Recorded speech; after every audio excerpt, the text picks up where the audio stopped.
Expiry का दिन, monthly expiry का दिन और दमदार पैनल सीएनबीसी आवाज पर आज सुबह सुबह आपको फिर से मिलेगा। विलियम ओनील के equity research head Mayuresh Joshi ji हमारे रिसर्च गुरु तो हमारे साथ हैं ही।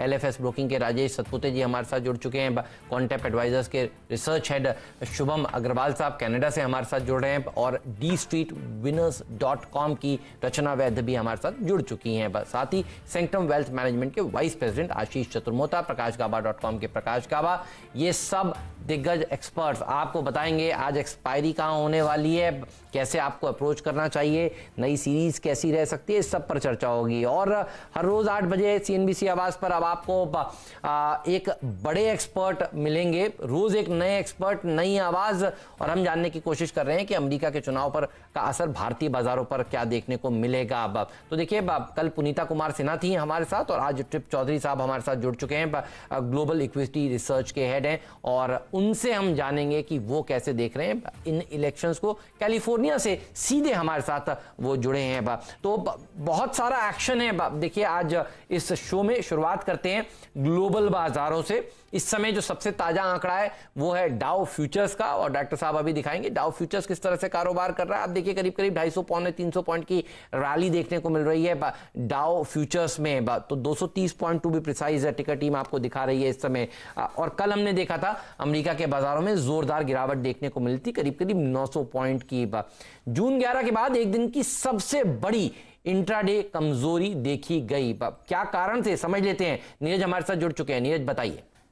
इंस्टेंट रिएक्शन जो कल यूरोप के 2 देशों ने किया, जर्मनी और फ्रांस ने, उसका बिल्कुल इंस्टेंट रिएक्शन देखने को मिला यहाँ पे। और इसी वजह से आप देखिए कि अच्छी खासी इसमें जो है कमजोरी आपको बाजारों में देखने को मिली, क्योंकि कोरोना के बढ़ते केसेस की वजह से लॉकडाउन लगाया गया। कहीं पे ये किया गया कि नाइट कर्फ्यू चालू रहेगा, कहीं पे ये किया गया कि बहुत सारी जो ओपनिंग की गई थी उसको रिस्ट्रिक्ट कर दिया गया।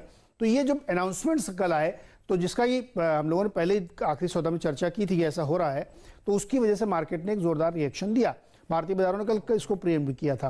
तो ये जो एक कंसर्न बढ़ा है, इसको आप पर्सपेक्टिव में देखिए। ओपनिंग अप होगी तो नंबर ऑफ केसेस आपको बढ़ते हुए दिखेंगे ही दिखेंगे। और अमेरिका में भी वही स्थिति है, क्योंकि वहाँ चुनाव चल रहे हैं, तो बहुत सारी जो गैदरिंग्स है वो बहुत ज़्यादा सेफ्टी के मेजर्स को ध्यान नहीं रख रही है, तो इसकी वजह से वहाँ पे भी देखने को मिल रहा है। तो इसीलिए लगातार ये जो नया सेकेंड वेव का डर बना है जर्मनी में खास तौर पे, और वहाँ पे ये लोग ये कह रहे हैं कि ये पहले वाले लॉकडाउन से ज़्यादा खतरनाक हो सकता है या पहले वाली स्थिति से ज़्यादा बड़ी हो सकती है, तो उसकी वजह से यहाँ पे लॉकडाउन लगाया गया। तो जैसे अनाउंसमेंट की चीज़ें आती है ना, तो उसका एक इंस्टेंट रिएक्शन देखने को मिलता है, वही अमेरिकी बाजारों में देखने को मिला है। दूसरा बड़ा कारण ये है कि पॉलिटिकल अपहीवल्स चल रहा है। दोनों पार्टीज जब दमदार चुनाव लड़ रही हैं और अब 3 तारीख को पोलिंग है, तो उसके पहले निश्चित तौर पे मैंने कहा था कि मार्केट में बहुत उठापटक होगी और आपको इसी संदर्भ में देखना चाहिए। चुनाव कौन जीतता है, मार्केट की स्टेबिलिटी इस पे बहुत हद तक निर्भर करेगी। तो हम लोग देखते हैं कि 3 तक क्या होता है, लेकिन इस बीच आपको ये उतार चढ़ाव मार्केट में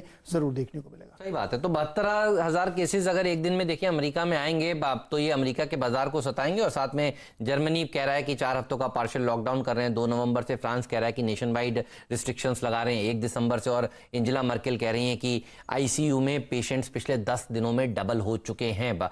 ये सब के चलते कच्चा तेल भी फिसल रहा है। 5% की गिरावट देखने को मिली। 3 हफ्ते के लोज पर देखिए कच्चा तेल आ चुका है।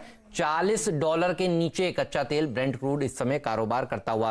तो जो फ्रेश लॉकडाउन यूरोप ने लगाए हैं, देखिए उसके चलते चिंताएं यहां पर बढ़ती हुई नजर आ रही हैं। कोविड के केसेस बढ़ रहे हैं और इलेक्शंस भी देखिए इस समय अनिश्चितता पैदा कर रहे हैं। तो ये जो कॉकटेल है नीरज, जर्मनी फ्रांस का और इलेक्शंस का, ये हैंगओवर पैदा कर रहा है इक्विटी मार्केट्स के ऊपर। चलिए एक्सपर्ट्स को जोड़ते हैं और ट्रिप चौधरी साहब से बेहतर कौन समझा सकते हैं आपको कि वो कैसे देख रहे हैं इस समय इन सब चीजों को। चुनाव पर भी आऊंगा, लेकिन उससे पहले ये जो फ्रेश लॉकडाउन की बातें हो रही हैं, नए रिस्ट्रिक्शंस लगाने की बात हो रही है, सेकेंड वेव की चर्चाएं चल रही हैं।